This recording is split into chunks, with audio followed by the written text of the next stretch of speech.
So, good evening, people. Yeah, it is the evening.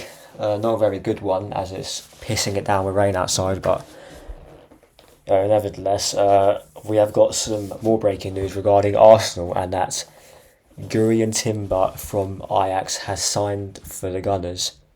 Now, look, this has taken a while to actually get announced. Let's be honest. But before we get into that, I want to say that the last video I did about what was the last video again? My Arsenal starting 11. That's it. It's been a few days since I actually uploaded. That is now officially my best video on this channel. The views went through the roof compared to what we've been getting before, and starting to get a few more likes. So if we can do the same on this video when it comes out, hit that subscribe button, hit that like button. That does wonders to the algorithm to get it put out onto other people's recommendations. So look, if we can do that, that will be great, and look, that could get this channel growing even quicker than it already is. So today's topic that got announced about a couple of hours ago, at the time of recording this, Netherlands international Jurrien Timber has joined us from Ajax on a long-term deal. The 22-year-old defender was a key member of the Ajax team where he made 121 senior debuts in all competitions, winning 2 league titles, albeit it's in Holland, so pretty sure I can win a league title with Holland, let's be honest. During his time with the Amsterdam side, he joined Ajax's academy in 2014 with his twin brother Quinten, who currently plays for Eredivisie side Feyenoord. The versatile player, we see that word get used quite a lot, signed his first professional contracts for Ajax in 2018 and went on to make his senior debut in a 3-1 win over SC Heerenveen. I butchered that definitely. Jurrien was a member of the Netherlands squad for both UEFA Euro 2020 and the 2022 FIFA World Cup, making his senior debut in the national team where he started in a 2-2 friendly against Scotland. Here's what that fraud Edu has to say. We are very happy Jurrien has decided to join Arsenal. He's a player that we have admired for a long time, so it's a credit to everyone in our team that made this happen. Jurrien is a young talent in that international player. Again, mentioning young players because that's what we like at Arsenal, young people. Good one. I know Jurrien cannot wait to get started, and we're really hoping that he will be a great success here for many years. Here's what the other fraud, Arteta, has to say. We're really excited that Jurrien has joined us. He is a versatile player.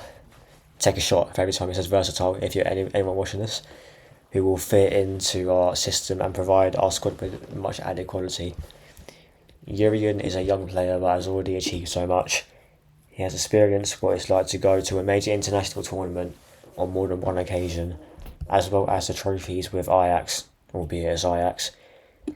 We look forward to welcoming and integrating Jurrien into the squad. He will take the number 12 shirt that William Saliba wore last season. Obviously, he's got the number 2 now.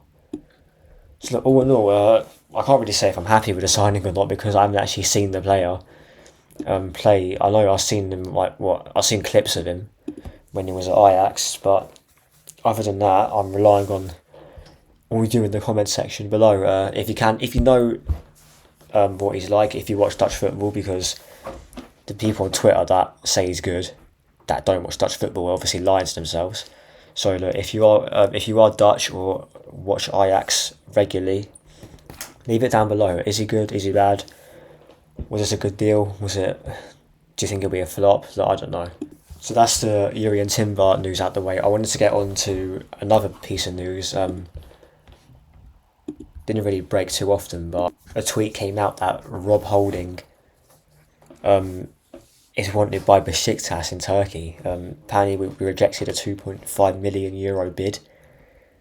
I mean, how are we rejecting selling this guy? Like, the guy's useless. Like, we need deep players like that we need to get rid of.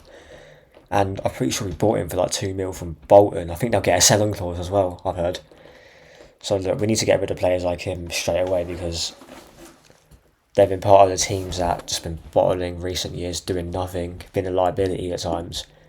And I know it wasn't all his fault last season. I know like a lot of players disappeared, but he just needs to go. He's been here since 2016. Yeah, about 7 years. Yeah, we can't be having that crap of players still there. Right, other news I wanted to get on as well. This will be the last bit of news before I wrap this up. I was at a board yesterday. I decided to stream. I didn't pay for it for Arsenal. I had my other ways of trying to find the football game. I watched the Nuremberg versus Arsenal game yesterday, which ended 1-1. Bukayo Saka scoring a very good goal inside like the first 10 minutes, and then the howler from the young goalkeeper Karl Heinrich. It's a couple of times now where I've seen him make really bad mistakes. I remember in the Carabao Cup game against Brighton last season, he gave away a penalty. Should have saved at least one of the two other goals, but yeah, here's what it is. There's some players that didn't impress at all. We saw the debut of Kai Havertz. It looks like he was playing off the left hand side and he stunk it out very bad. He was not good at all in that game. I remember he came on and a lot of people online were excited, but he did nothing. He barely touched the ball, and if he did, he didn't do anything. Who else was there? Fabio Vieira. That guy needs to get in the bin. Like, we need to sell him this summer. The first half cameo he had in that game, I don't see what he offers. That's the thing. Like, yeah, he can look silky on the ball at times, but the way he just gets bullied off the ball easily is that it's not good enough for the Premier League at all. And another one who didn't cover himself in a lot of glory either is Cedric Suarez. Somehow he is still here. Somehow he's even getting game time in pre-season, let alone at all. Like, the amount of times he nearly put them through on goal yesterday. I mean, I wasn't paying too much attention to the game because after the goal went in for us, that was a snooze fest. That was literally a cure for insomnia, let's be honest. But other than that, there isn't anything to say good about that game, I guess. We've got quite a few more pre-season games coming up. I think we got MLS All-Stars in America. I think we've got Manchester United, Barcelona, and then we've got Manchester City in the Community Shield, and then 12th of August, first game of the season against Nottingham Forest, which that will come around real quick, and we got to get this Declan Rice deal and stuff over the line. We still got to get more players in, I think. We still need a right back, we still need a striker, we still need a right winger. So, look, while it's great that we got Declan Rice and that done, Edu's got to do a lot more. Right, I'm going to wrap this up here.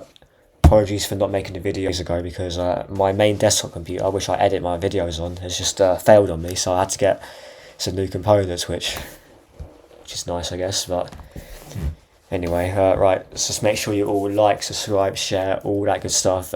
Let's try to get this video to do better than the one that done amazing like last time. So yeah, so that's it all from me, and I will see you a lot in a bit.